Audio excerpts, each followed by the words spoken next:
저기 CCM 데뷔해도 되겠습니다. CCM 가수로 데뷔해도 될 것 같아요. 그리고 자매님에 대해서 제가 이제 많은 그 뉴트를 통해서 듣게 되는데 신앙이 굉장히 좋다고 누구나 다 인정을 합니다. 그래서 우리 주영이 자매만 보면 참 좋습니다. 네, 저런 자매가 또 이렇게 함께 또 하나님을 찬양하니까 너무 좋습니다. 네, 지금 저희들이 그 여호수아서를 계수하는데 저는 이 여호수아서 오늘 말씀을 보면서 참 굉장히 감사한 것들이 많이 떠올랐습니다. 제가 우리 북부예배 장로교를 섬기면서 감사할 그 일들을 쭉 보고 조건들을 봤더니 수없이 헤아릴 수 없을 만큼 너무 많았습니다. 그 중에서도 이제 두 가지를 꼽으라면 참 좋으신 그 우리 성도님들을 하나님께서 함께 만나서 함께 이렇게 예배를 드릴 수 있다는 게 참 감사했고요. 또 하나는 우리 교회에 성경 공부라는 그 좋은 도구를 커피 브레이크를 주셔서 참 감사하다 이런 생각을 했습니다.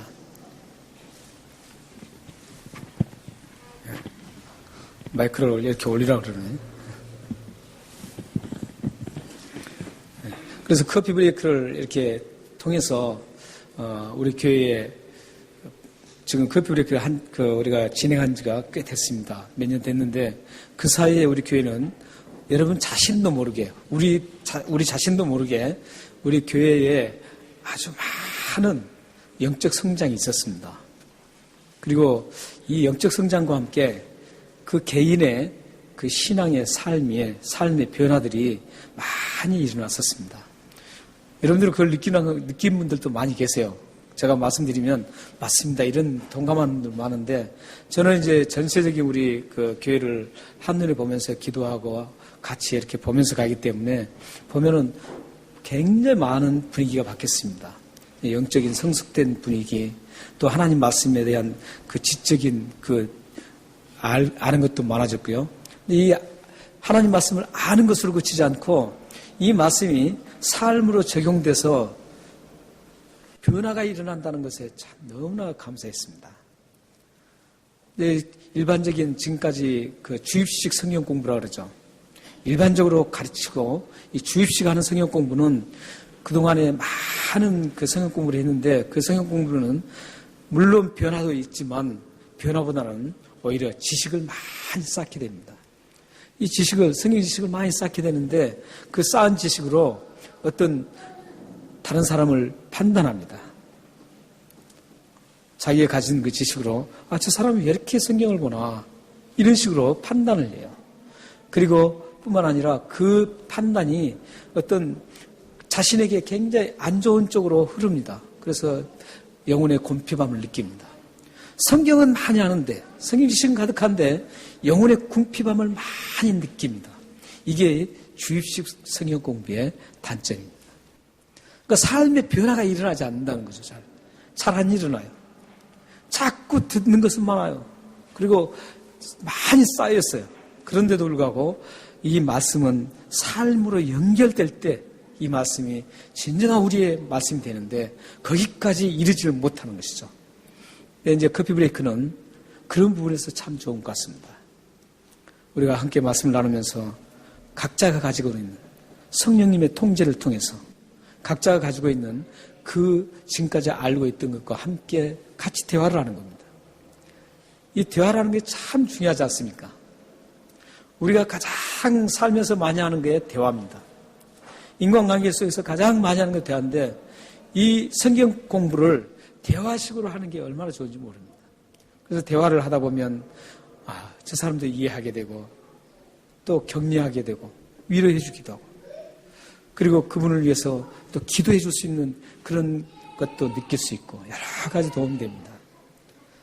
그래서 이런 커피 브레이크를 통해서 참 많은 우리 변화가 있는 것에 대해서 감사를 하고 있습니다.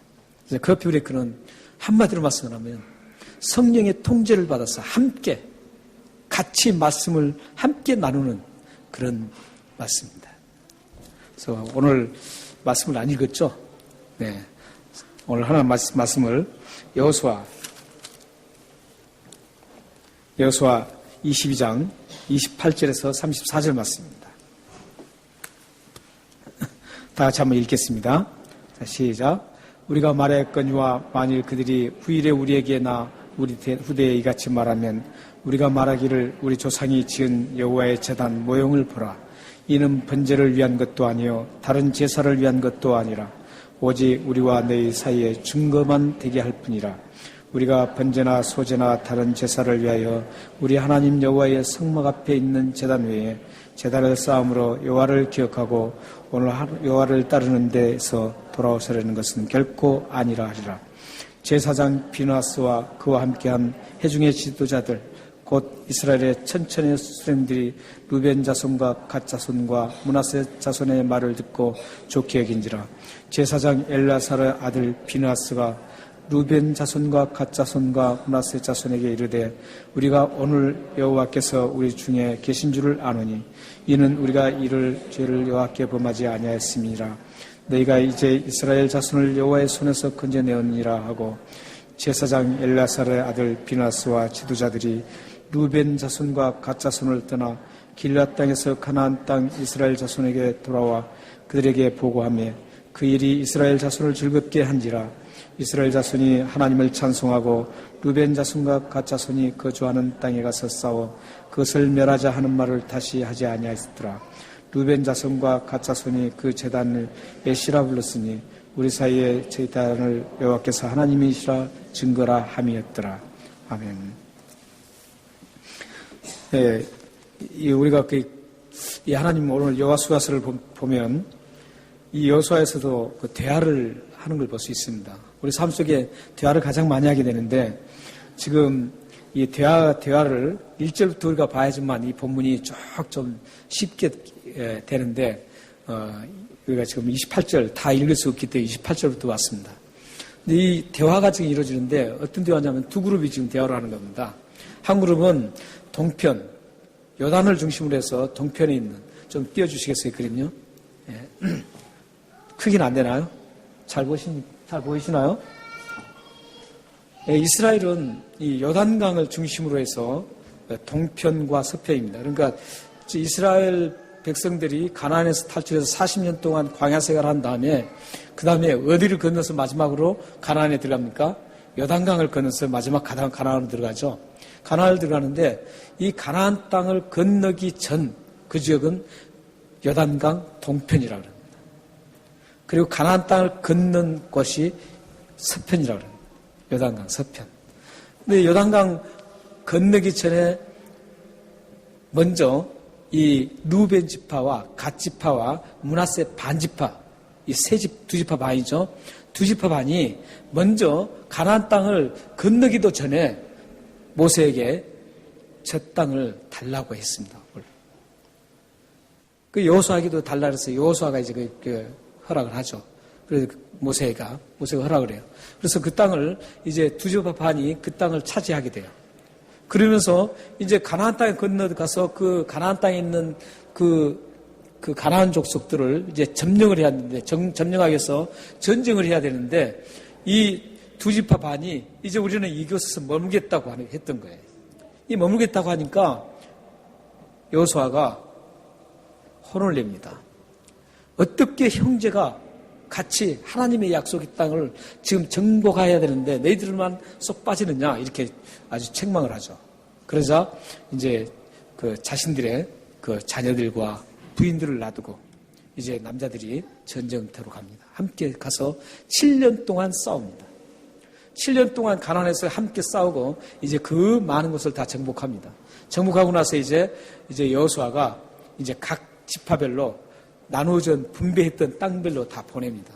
보내면서 이제 이 가나안 동편에 있는 그 두 지파 반, 루벤 지파, 갓 지파, 므낫세 반 지파에게도 이제 돌아가도록 합니다.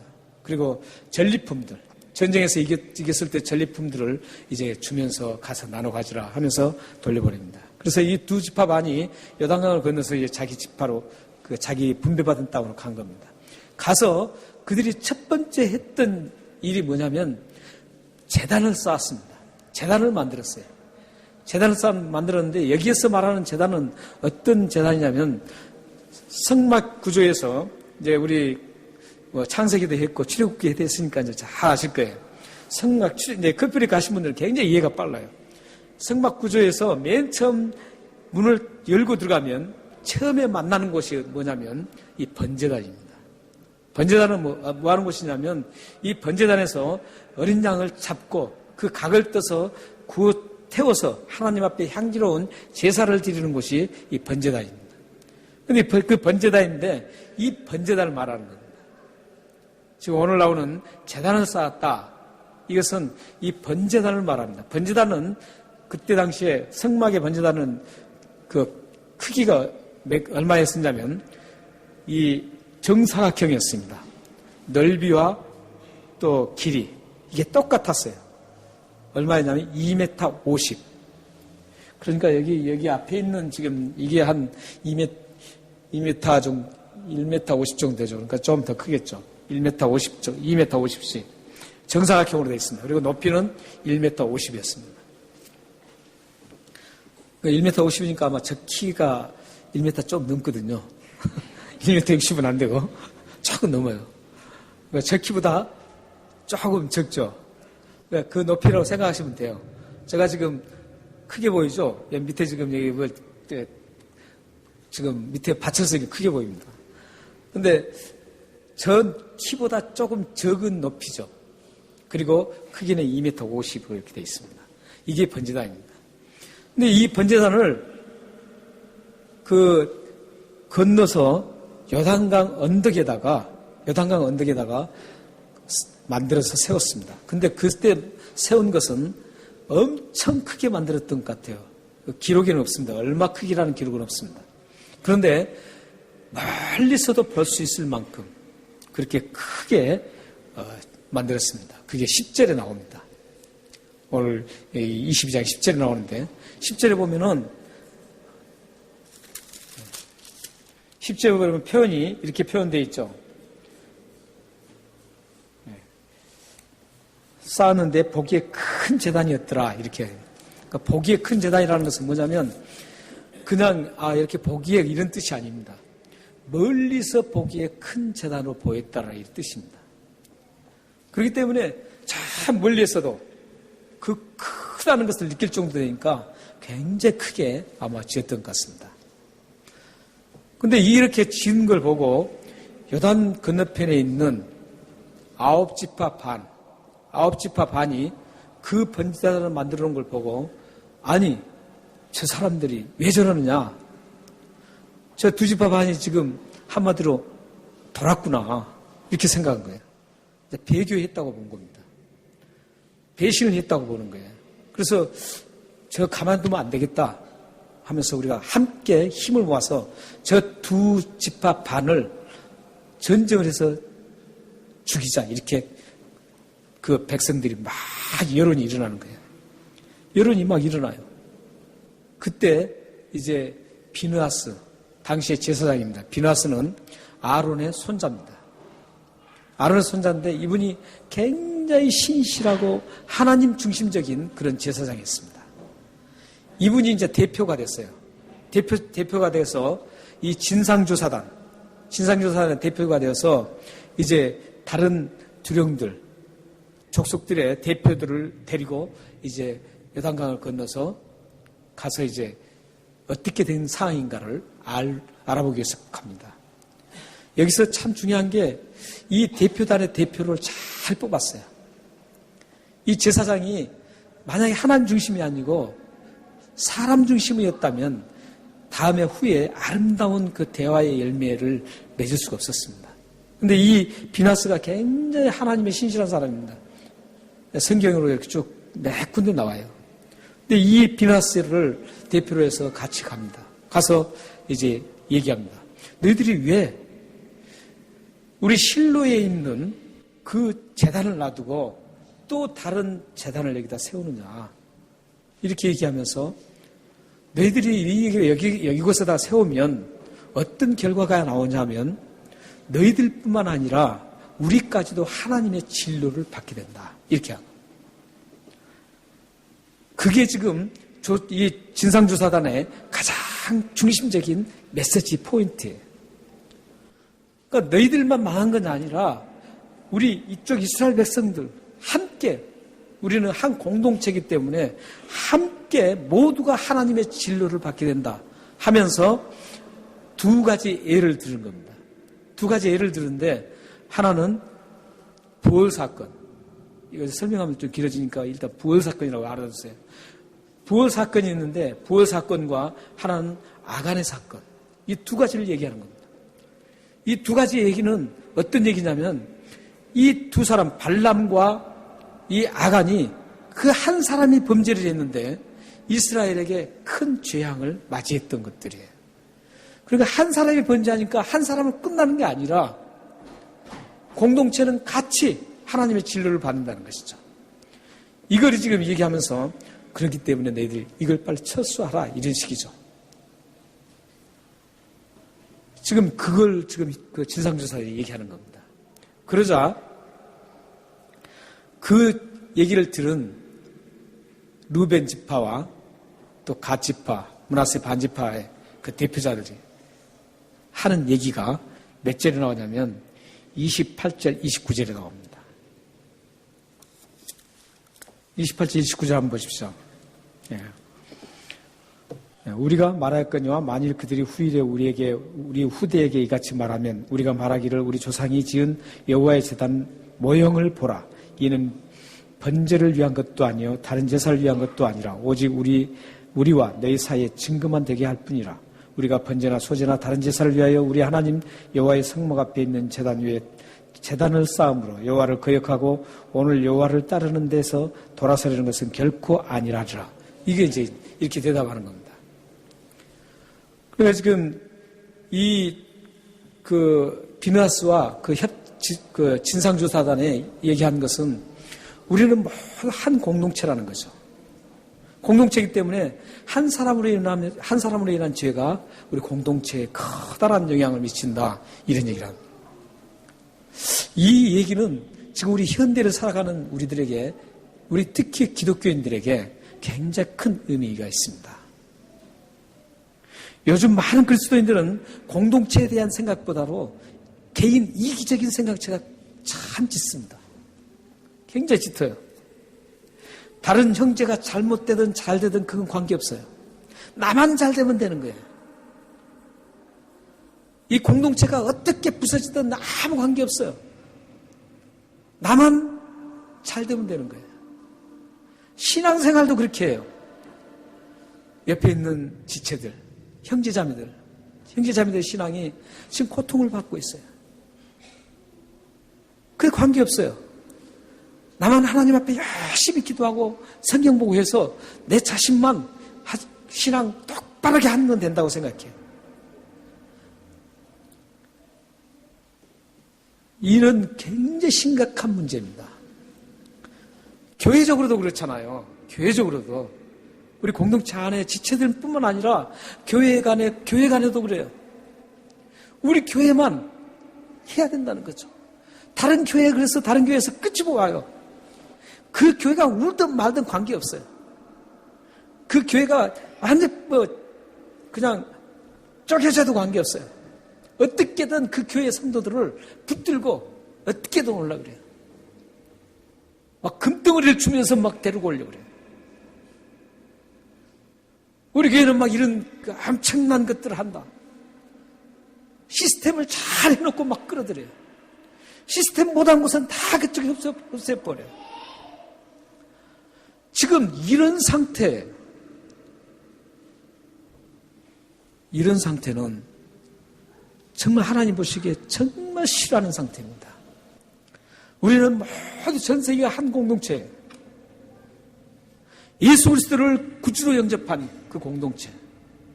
지금 이스라엘 백성들도 애굽에서 나올 때 개인을 불러가지고 구원한 게 아니에요.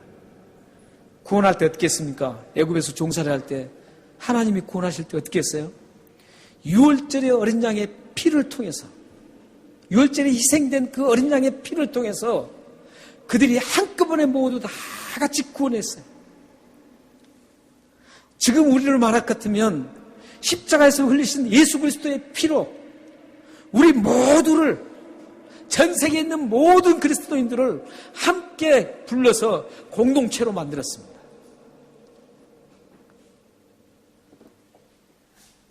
이렇게 해서 구원받은 거예요. 그런데 이 공동체가 깨뜨려지면 안 되잖아요. 그래서 지금 진상조사단은 이 공동체가 어떻게 절대 훼손돼서는 안 된다는 거죠. 하나님의 진로가 우리 공동체의 한 부분 때문에 있어서는 안 된다는 거죠. 그러니까 우리들도 이렇게 보시면서 항상 그런 각오를 가지고 살아야 됩니다. 우리 지체 중에 한 사람이 힘들어할 때 그 지체 버려두면 안 됩니다.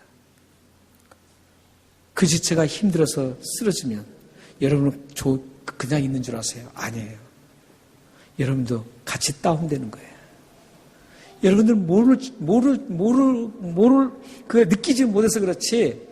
느끼지 못해서 그렇지, 실질적으로는, 영적으로는 같이 다운되는 거예요. 근데 한 사람이 힘있게 일어서잖아요? 그러면 여러분도 느끼지 못해서 그렇지, 여러분도 같이 영적으로 힘있게 일어나게 돼 있어요. 왜냐하면, 로마서 12장이라든지, 고린도서 12장에 보면, 우리를 뭘로 비유하고 있어요? 우리를 몸으로 비유하고 있어요.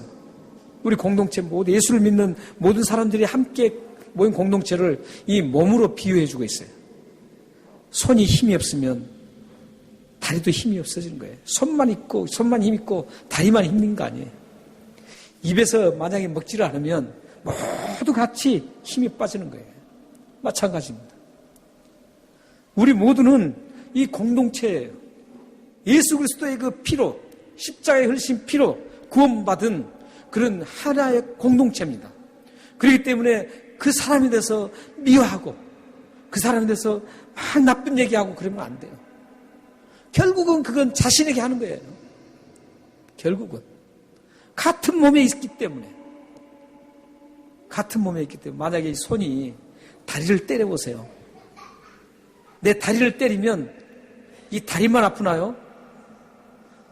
다리만 아픈 거 아니에요. 전체가 다 아픔을 느껴요. 그거 마찬가지예요. 그러니까 우리는 우리 공동체, 이 예수 그리스도를 믿는 공동체, 이 공동체가 모두 하나라는 것을 잘 인식했으면 좋겠습니다. 이 진상조사단은 이렇게 해서 계속 그 공동체가 얼마나 소중한 것을 성결하게 가야 된다는 것을 지금 계속 그 관심에 대화에 초점을 맞추고 있습니다. 그러자 이런 권면, 조사단의 권면에 대해서 동편에 있는 이스라엘 백성들이 반응했던 게 28절, 29절이에요. 거기는 한마디로 어떤 얘기냐면 우리가 이 번제단을 쌓은 그 이유가 우리가 이것에서 번제를 드리고 하나님을 거역하려고 하는 것이 아니다. 이것을 크게 모형을 만들어서 번제단을 모형을 만든 이유는 먼 훗날 우리가 다 죽고 나서 먼 훗날 우리 후손들과 우리 동편의 소수의 후손들과 서편의 다수의 후손들이 있는데 이 다수의 후손들, 서편에 있는 다수의 후손들이 우리 동편에 있는 소수의 후손들을 무시하고 너희들은 하나님 백성이 아니다. 이럴까 싶어서 증거로 만들었다는 거죠. 증거로. 그러니까 오해를 많이 했던 거죠. 오해를. 그래서 그것을 만든 이유가 여기 이쪽 편에서는 저 사람들이 뭔가 배교하려고 하나님을 등지려고 생각했다고 했는데 막상 들어보니까 그게 아니었습니다.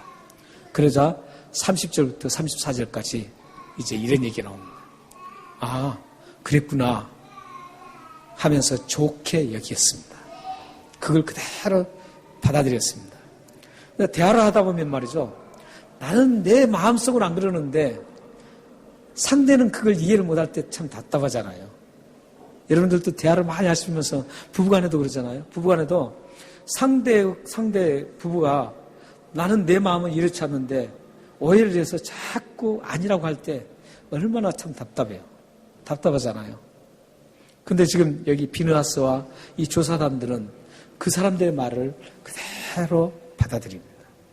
안 받아들일 수도 있거든요. 왜냐면 큰 재단을 쌓기 때문에 너희들 그런 소리 하지 마. 믿을 수 없어. 너희들 이렇게까지 하는 걸 보면 너희들은 그럴 수가 없어. 이렇게 할 수 있잖아. 실질적으로 만들었기 때문에. 만들지 않았다면 문제가 되지만 그렇게 크게 만들어 놓은 거 보면서 그걸 믿기가 쉽지 않아요. 그런데 그들은 그대로 그걸 믿습니다. 받아들여요. 받아들이고 그걸 좋게 여겼습니다. 그리고 나서 이제 30절 이하에 보면 어떻게 합니까?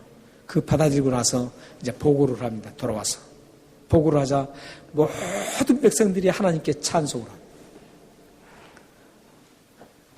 우리는 이 대화가 이 두 그룹에, 그러니까 동편에 있는 그 두 지파 반의 그룹과 서편에서 조사단에 나갔던 이 두 그룹이 대화를 유심 있게 한번 본 사람들이 그 대화 속에서 어떤 대화가 있었기에 그들은 오해가 풀리고 함께 하나님을 찬양할 수 있었는가, 이걸 우리는 한번 볼 필요가 있습니다.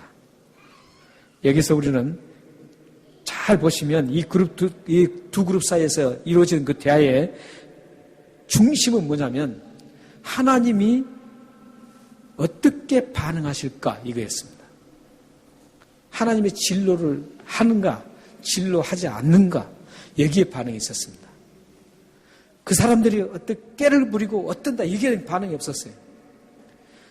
지금 우리 같이 협상하면서 대화하면서 그 대화를 들으면서 어떤 생각을 했냐면 이 하나님께서 어떻게 반응하실까 여기에 초점을 둔 겁니다. 그리고 또 한 초점은 이 공동체가 하나님이 아름답게 구원시켜 놓은 이 공동체를 아름답게 지켜야 된다는 이런 위기의식을 가진 그런 대화였습니다. 그러니까 이 두 가지 대화였어요. 그러니까 하나님 중심적인 대화, 하나는 이 공동체적인 대화였습니다. 우리가 이제 삶에 살아가면서 이제 많은 대화를 하지 않습니까? 대화를 하게 되거든요. 대화를 하는데 어떨 때는 막 좋은 대화가 아니라 서로 부딪히는 대화도 할 수 있죠. 크고 작은 그 부딪히는 대화를 많이 하게 됩니다. 그럴 때 우리는 어떻게 해야 될까? 이거 한번 생각해 봐야 됩니다. 그럴 때 하나님 중심적인 대화를 하면 됩니다. 그리고 공동체를 어떻게 유지할 것인가? 하나님 세운 공동체를 어떻게 아름답게 가꿀 것인가? 여기에 두고 대화를 하면 그 대화 속에 하나님이 역사합니다. 그래서 그 대화 속에 하나님이 역사를 해서 그 대화가 후에 부작용이 없이 아름답게 매듭지어집니다. 그래서 모두가 함께 찬양하는 그런 삶을 살아갈 수가 있습니다. 여러분들도 교회 생활에서 혹 세상 생활에서 그런 대화를 할 때 우리는 언제든지 그런 대화가 이루어질 수 있습니다. 부부간에도 그런 대화가 이루어질 수 있어요. 감정 상하는 대화를 할 수 있습니다. 그러나 그런 모든 대화 속에 여러분들이 오해가 있더라도 하나님 중심적으로 우리 교회의 공동체, 예수 그리스도의 피값으로 산 이 공동체를 생각하면서 대화를 하신다면 여러분들의 그 대화 속에 하나님의 임재하셔서 여러분 그 대화가 아름다운 결실로 맺어져서 여러분 가정과 여러분의 삶이 정말 하나님께 찬송하는 그런 놀라운 축복의 현장들이 되실 것입니다. 우리 여기 시편 마지막으로 22절을 한번 읽겠습니다. 다 같이 한번 읽겠습니다. 시작. 내가 주의 이름을 형제에게 선포하고 회중 가운데서 주를 찬송하리라. 네, 여기서 지금 보면 지금 형제, 회중 이렇게 하죠. 내 개인이 찬송한다는 말이 없습니다. 성경은 대부분 저런 사상입니다. 내 개인만 즐거운 게 그게 찬송이 아니에요. 형제는 지금 죽어가는데 내가 찬송하면 그게 찬송입니까? 아니잖아요. 우리는 같은 모든 공동체가 함께 찬송할 수 있어요. 그러기 위해서는 여러분의 끊임없는 대화와 여러분 삶의 모든 부분에서 하나님 중심 그리고 예수 그리스도의 피값으로 사신 이 교회의 중심으로 여러분들 대화를 펼친다면 하나님, 살아계신 하나님께서 여러분의 삶을 윤택하고 여러분의 모든 오해가 풀리고 그 오해가 풀린 이후에 하나님의 복을 많이 내리셔서 우리 함께 모두가 주님을 찬양하시게 될 것입니다. 기도하겠습니다.